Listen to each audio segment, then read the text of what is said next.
आप सभी को मेरी प्यार भरी नमस्कार। आशा करता हूँ आप सभी स्वस्थ होंगे। दोस्तों, जरा सोचिए, जब मृत्यु का समय आएगा तब हमारे साथ क्या जा सकता है? क्या हमारा धन, क्या हमारा परिवार, या सिर्फ हमारे अच्छे कर्म? आज हम कबीर जी की वाणी में सुनेंगे जो हमें जीवन की सच्चाई और मृत्यु की तैयारी का गहरा संदेश देती है। कबीर जी की वाणी है, करो रे मन वा दिन की तदबीर, जब जम राजा आन पड़े नेक धरत नहीं धीर। अर्थात अभी से अपने जीवन की हमें तैयारी कर लेनी चाहिए। सत्कर्म और भक्ति का मार्ग अपना लेना चाहिए, क्योंकि यह जो हमें मनुष्य जन्म मिला है यह सिर्फ और सिर्फ मालिक की भक्ति के लिए मिला है। क्योंकि जब मृत्यु सामने खड़ी होगी तब ना तो धैर्य रहेगा और ना कोई सहारा मिलेगा।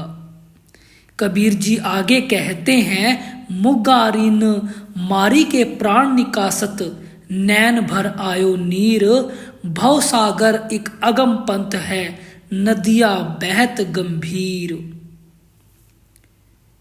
मृत्यु अचानक आती है, जैसे किसी पर हथौड़े की चोट लगती है।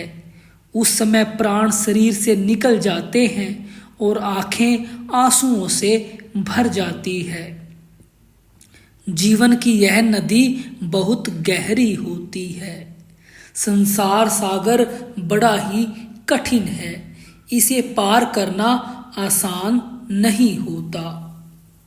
उदाहरण के तौर पर जैसे कोई आदमी बिना नाव के गहरी नदी में उतर जाए, ना तैरना आता हो ना कोई सहारा हो, तो वह डूब ही जाता है। वैसे ही मृत्यु के समय यदि मनुष्य ने अपना जीवन में साधना और भक्ति नहीं की तो आत्मा भी डूब जाती है। आगे कबीर जी कहते हैं, नाव ना बेड़ा लोग घनेरा, खेवट है बे पीर, घर तिरिया अर्धंगी बैठी, मात पिता सुत वीर। कबीर जी कहते हैं, उस यात्रा में ना कोई नाव होगी, ना बेड़ा होगा और ना ही कोई सच्चा नाविक होगा। घर में पत्नी, माता पिता, बेटे सब मौजूद होंगे, परंतु मृत्यु के समय इनमें से कोई भी साथ नहीं जाएगा। एक बार एक धनी सेठ मरने लगा। उसने अपनी पत्नी से कहा, तुम तो कहती थी कि जन्म जमांतर तक साथ दोगी, अब साथ चलो। पत्नी बोली, मैं बस चिता तक साथ चल सकती हूँ, उसके आगे नहीं। फिर बेटे से कहा, बेटे ने भी यही जवाब दिया। बेटा बोला, मैं बस शमशान तक ही जा सकता हूँ, उसके आगे नहीं। आखिर में सेठ रो पड़ा। ओह, जीवन भर जिनके लिए दौड़ा वही मेरे साथ नहीं जा रहे। तभी एक साधु ने कहा, साथ सिर्फ तेरे कर्म जाएंगे और कुछ भी नहीं। आगे कबीर जी कहते हैं, माल मुलुक का कौन चलावे, संग ना जाए शरीर। धन दौलत, राजपाट, जमीन जायदाद ये सब यहीं रह जाते हैं। मृत्यु के समय ना धन जाता है, ना मकान और ना ही यह शरीर। आत्मा अकेले ही आगे बढ़ती है।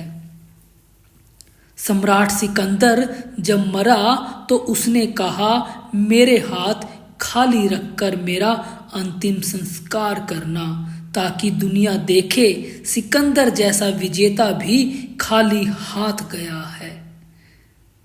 तो दोस्तों, संत कबीर जी का संदेश यही है, मृत्यु निश्चित है और वह अचानक आती है। उस समय न परिवार काम आएगा, न धन और न ही शरीर। केवल हमारे अच्छे कर्म, सत्संग और भक्ति ही हमारे साथ चलेंगे। इसलिए जीवन रहते ही आत्मा की शुद्ध कर लो।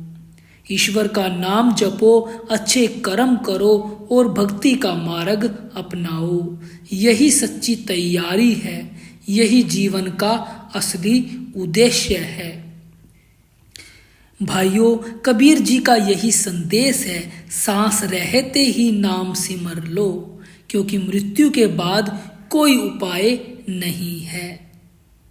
तो दोस्तों, आशा करता हूँ आप सभी को कबीर जी की वाणी यह अच्छी लगी होगी। कृपया मुझे कमेंट में बताएं और मेरे चैनल को सब्सक्राइब करें। आप सभी का धन्यवाद।